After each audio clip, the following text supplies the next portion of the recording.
بسم اللہ الرحمن الرحیم۔ جی جناب، دریائے سندھ سے نہریں نکالیں تو وفاقی حکومت گرا دیں گے۔ وزیر اعظم کو ہماری بات تسلیم کرنا ہوگی۔ صدر زرداری نے منصوبے کی منظوری نہیں دی۔ صدر کے پاس تو کسی منصوبے کی منظوری کا اختیار ہی نہیں۔ سندھ حکومت اس منصوبے کی منظوری میں ملوث نہیں۔ جی جناب، ایک ہی بیان میں اتنی دھمکیاں اور صفائیاں دینے والے یہ وزیر اعلیٰ سندھ سید مراد علی شاہ ہیں، اور ایک ہی بیان میں دھمکیاں اور صفائیاں دینے کی وجہ سندھ میں ہونے والا احتجاج ہے جو ان نہروں کے خلاف قوم پرست جماعتیں کر رہی ہیں اور پیپلز پارٹی پر ملی بھگت کا الزام لگا رہی ہیں۔ خود پیپلز پارٹی کی جانب سے نئے ڈیمز اور نہریں بنانے کے منصوبے کی ہمیشہ سے مخالفت کی جاتی رہی ہے۔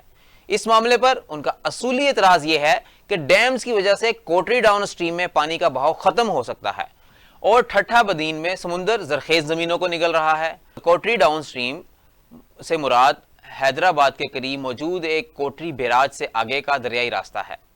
یہی وہ گزرگاہ ہے جہاں سے سندھ اور دیگر دریاؤں کا پانی سمندر میں شامل ہوتا ہے۔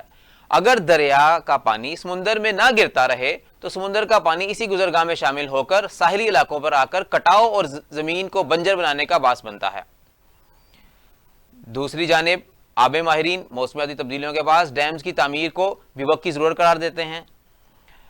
ایک وقت میں پاکستان میں بارشوں کا موسم لگ بھگ 4 ماہ تک طویل ہوتا تھا، جو اب سمٹ کر 2 ماہ رہ گیا ہے۔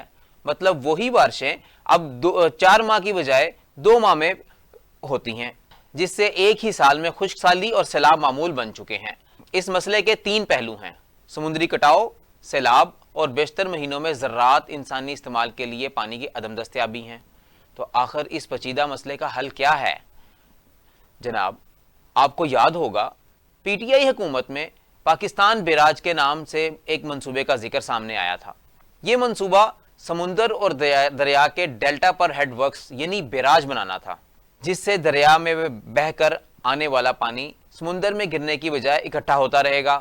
مقررہ حد تک ذخیرہ ہونے کے بعد باقی پانی سمندر میں چھوڑا جائے گا اور ذخیرہ شدہ پانی استعمال کر کے ٹھٹھا اور بدین کے اضلاع میں بنجر زمین آباد کی جائے گی۔ اس بیراج کے بعد سندھ کی جانب سے سمندری کٹاؤ کی شکایت ختم ہو سکے گی اور زمینیں آباد ہونے سے فوڈ سیکیورٹی مسئلہ بھی حل ہوگا۔ ایسے ہی ایک منصوبے سے نیدرلینڈ یعنی ہالینڈ نے اپنے زرعی رقبے میں لاکھوں ایکڑ کا اضافہ کیا۔ اب صرف زرعی مصنوعات کی ایکسپورٹ سے ہی ہالینڈ کھربوں ڈالر کما رہا ہے۔ اس بیراج کی تعمیر کے بعد دوسرا مرحلہ ڈیمز تعمیر کر کے پاکستان میں پانی سٹور کرنے کی صلاحیت کو 2 سال تک لے جانا ہوگا۔ اس وقت پاکستان میں پانی سٹور کرنے کی کیپیسٹی 2 ماہ کے قریب ہے، یعنی ہمارے موجودہ ڈیمز جتنا پانی سٹور کرتے ہیں وہ 2 ماہ کے استعمال کے برابر ہے۔ پاکستان میں موجودہ ڈیمز کی پانی ذخیرہ کرنے کی صلاحیت صرف 1.5 ملین ایکڑ فٹ ہے اور بقیہ 18 ملین ایکڑ فٹ پانی سیلابی ریلوں کی صورت میں تباہی مچاتا ہے۔ آسان مثال سے سمجھیں تو ہم 1.5 گلاس پانی محفوظ رکھ سکتے ہیں اور باقی 18 گلاس پانی ہم سمندر میں پھینک دیتے ہیں۔